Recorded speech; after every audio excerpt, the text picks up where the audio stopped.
Self-preparation. Be ready for tomorrow by doing all that you can today, setting your goals. Set a goal that will make you stretch for what it will make of you to achieve it.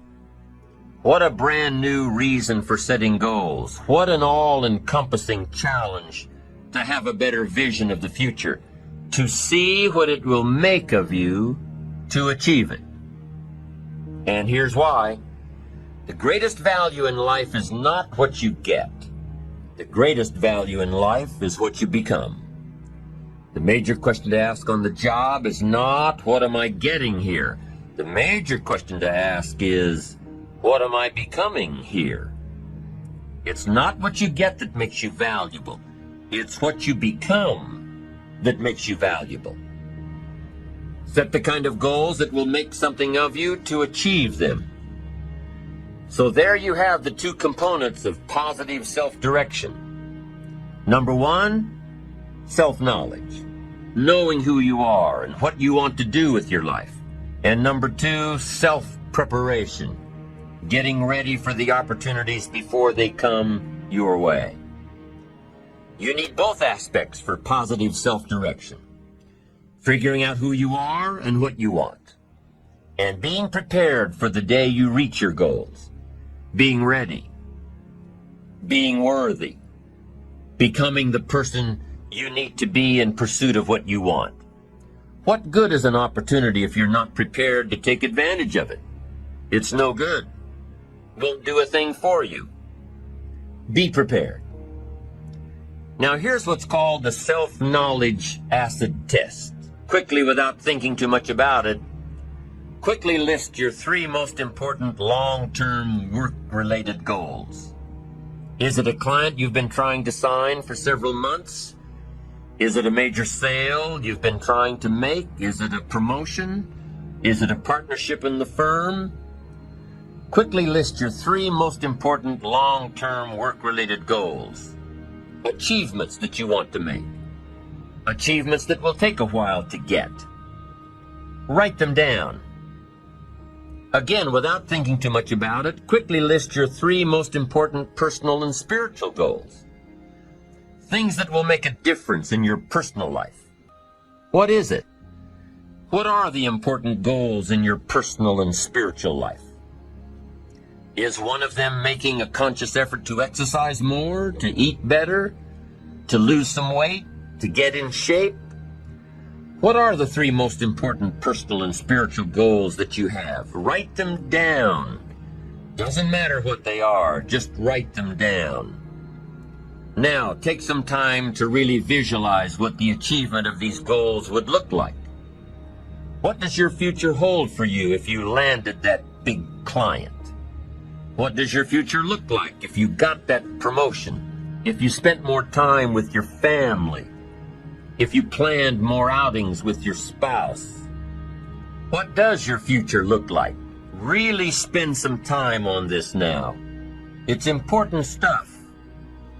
What does it all look like? Ask yourself, is this really my goal? Is this truly what I want? Is it a positive goal? Is it important enough to me to become what it takes to reach this goal? Is it mine? Is it worth it? If your three goals on the career side and three goals on the personal side don't stand up to these questions, you need to take some time to carefully redefine a few things. Redefine your list. Redefine where it is that these goals came from. Redefine what actually is important to you. Redefine how hard you'll really work to get them. Now, there are two parts to this goal setting and redefining process. There's two parts. Number one, don't set your goals too low. An interesting thing that we teach in leadership, don't join an easy crowd. You won't grow. Go where the expectations are high. Go where the demands are high. Go where the pressure is on to perform, to grow, to change, to develop, to read, to study, to develop skills. Now here's the second part on setting goals. Number 1 is don't set your goals too low. Number 2 is don't compromise. Don't sell out. There were some things I went for back in those early years that I paid too big a price for. If I'd known back then how much it was going to cost me, I never would have gone for them. But I didn't know. Don't sell out. Self-preparation. The benefits are, number 1, it moves you toward your goals. And number 2, it refuels your ambition. Be prepared. Get ready. This method of self-preparation involves 3 steps. Step 1. Carefully consider where the next opportunity for reaching your goal will originate. Where will it come from? Will it come from networking with your colleagues? Will it come from reading the last book that you bought? The book that's still sitting on your shelf waiting to give you some answers? Will it come from you taking the time to think it out? Where will it come from? The next opportunity that will push you forward. If you don't know, here's what you have to do. For each major goal of yours, the top priorities on your list, for each of these, take out a separate piece of paper, 1 single sheet per major goal, write down your goal at the top, and start listing all reasonable resources. Write down every possible place that you could find the opportunity to achieve this goal. And with each resource, classify them. Ask yourself, is this resource a sure thing? A good bet? About even chances? Unlikely? A long shot? Ask yourself these questions and classify all of the resources you have written down. That's the first step. The second step in this method of self-preparation is to make sure you know what you need to do to be prepared for your opportunities.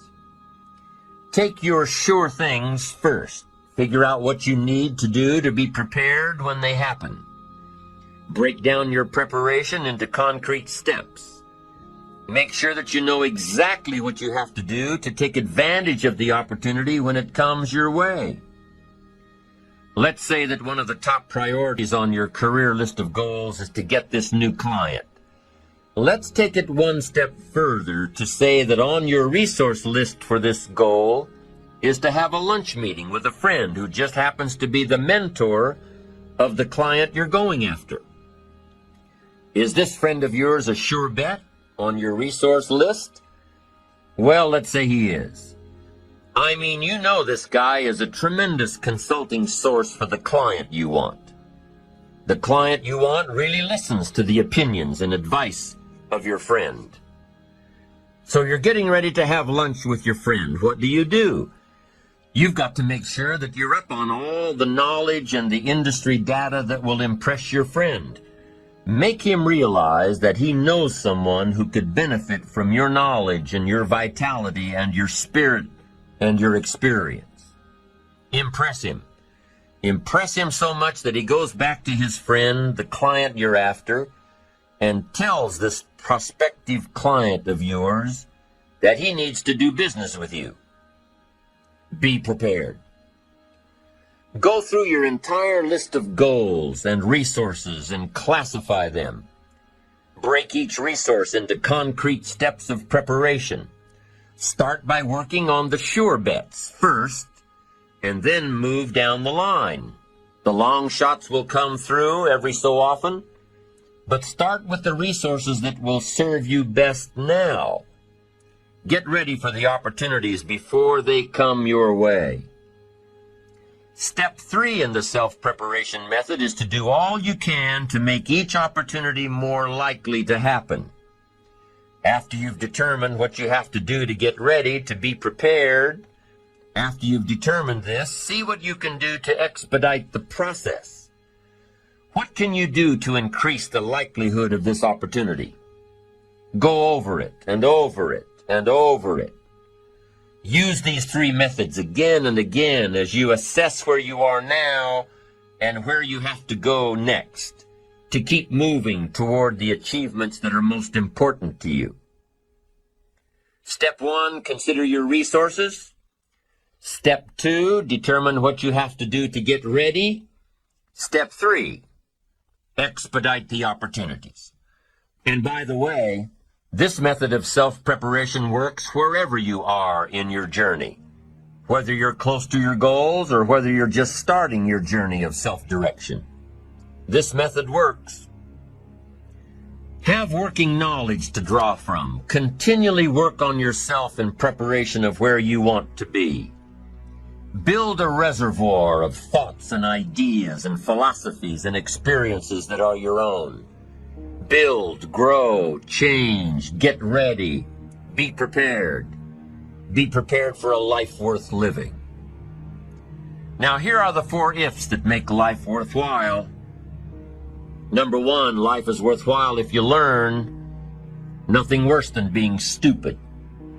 Life is worthwhile if you learn. Learn from your personal experiences. Learn from other people's experiences. Second, life is worthwhile if you try.